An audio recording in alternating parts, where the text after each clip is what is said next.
In the Old Testament, in the book of Joshua, there's a really cool story that takes place between God and his people. In Joshua chapter 3, God has just miraculously brought the people of Israel across the Jordan River. It was a miraculous, cool story. You got to read that one. But I want to focus on Joshua chapter 4. This is what we read in the first few verses of Joshua 4. After the entire nation had finished crossing the Jordan, the Lord spoke to Joshua. Choose 12 men from the people, one man for each tribe, and command them. Take 12 stones from this place in the middle of the Jordan where the priest's feet are standing. Carry them with you, set them down at the place where you spend the night. So Joshua summoned the 12 men selected from the Israelites, one man for each tribe, and said to them, Go across to the ark of the Lord your God in the middle of the Jordan. Each of you lift a stone onto his shoulder, one for each of the Israelite tribes, so that this will be a sign among you. In the future, when your children ask you, What do these stones mean to you? You should tell them, The waters of the Jordan were cut off in front of the ark of the Lord's covenant. When it crossed the Jordan's waters were cut off. Therefore, these stones will always be a memorial for the Israelites. Now, here's what I love about that. What I love about that is that God is telling his people to remember. Remember the moment when I did something amazing among you, something miraculous among you. Set up an altar there, 12 stones, one for each tribe. And when your children, and I guess if you play that out, grandchildren and great-grandchildren, when your descendants look at that altar, that memorial of stones, and say, What happened here? You'll be able to tell your children what God did. That the moment the priest's feet touched the Jordan's water, the whole river dried up, and the people of Israel crossed on dry land. And we typically think about the Israelites crossing the Red Sea on dry land, and that's one water crossing they had. But later, going into the Promised Land, they crossed the Jordan on dry land, and God miraculously dries up the Jordan for them to cross over. And so on the other side, God says, set up an altar, set up a memorial, set up stones, so you can always remember what I have done here. I love that, and I'm reminded that I need to set up my own altars, if you will, my own memorials. Not really, but come up with ways to remember what God has done. Here's one of the ways that I do that, and I want to share it with you, and maybe it's something you would like to do. I bought a small little notebook. It's a little pocket size, I don't know, 3x5-ish or so. It's a small little leather notebook, little notepad inside. And I wrote down on the inside, remember when, dot, dot, dot. And then I just start making a list of all the times I can remember when God showed up in my life in a really cool way. Sometimes maybe miraculous, sometimes sometimes feel to us in the moment like coincidence, but we look back on it and we say God was at work here. God was doing something in my life.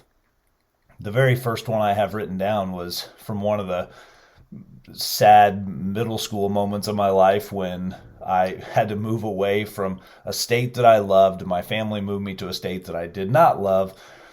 And I used to look back on that with sadness, like, what was going on there?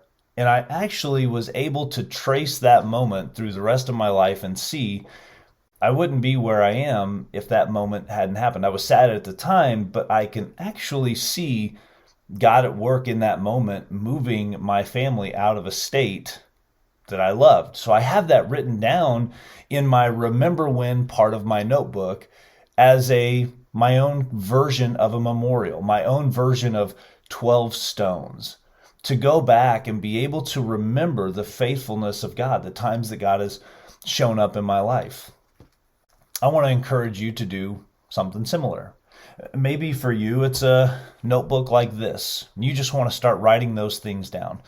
Maybe you want to buy a small token or piece of memorabilia that reminds you of a moment when maybe God showed up in a coffee shop conversation that you had. And the way that you want to remember God showing up in that conversation is you want to buy a special coffee mug that you'll use periodically. And every time you use that coffee mug, for instance, you remember that God is faithful, that God shows up, that God is here for his people. You're able to tell your kids the story, your grandkids the story. Think of a way you want to remember what God has done in your life. What memorial would you set up? What altar would you build? What stones would you put in place to remember what God has done? What stories will you tell your kids? Will you tell your grandkids? You'd never believe this if you weren't there, but God showed up in such a powerful way in this moment. I have this to remember it by. I love that God asks his people, tells his people to pause, to take a minute after something amazing has happened and to reflect on it and to remember it and to not let it go. What moments in your life do you need to not let go? What times when God showed up do you need to pause, be grateful, be thankful to God for showing up in those moments, and you need to do some kind of remembering? Just want to encourage you. Write it down, buy a small token or piece of memorabilia to remember it by, and then think of somebody who needs to hear the story. Maybe it is your kids, maybe it's a spouse, maybe it's your grandchildren. They need to hear a story of how God showed up in your life in a miraculous, supernatural way. Maybe it's a friend or a neighbor or a coworker, someone in your life who needs to hear from you how God shows up, how God is faithful, how God is there for his people, how God just continually does incredible things in our lives when we walk in obedience. Who needs to hear it from you? Who needs to hear the story? And what can you do to make the memory special? Write it down, buy something, post it somewhere, hang it on your wall, whatever it is that you need to do. But I want to encourage you from Joshua chapter 4 today. Remember when. Remember when God showed up in that really cool way, in an amazing, miraculous way. And what can you do today to remember it? Not only remember it, but also who can you share it with? I hope you'll do some remember wins today and you'll share with someone in your life a time when God showed up in a powerful way in your life. Joshua 4, check it out.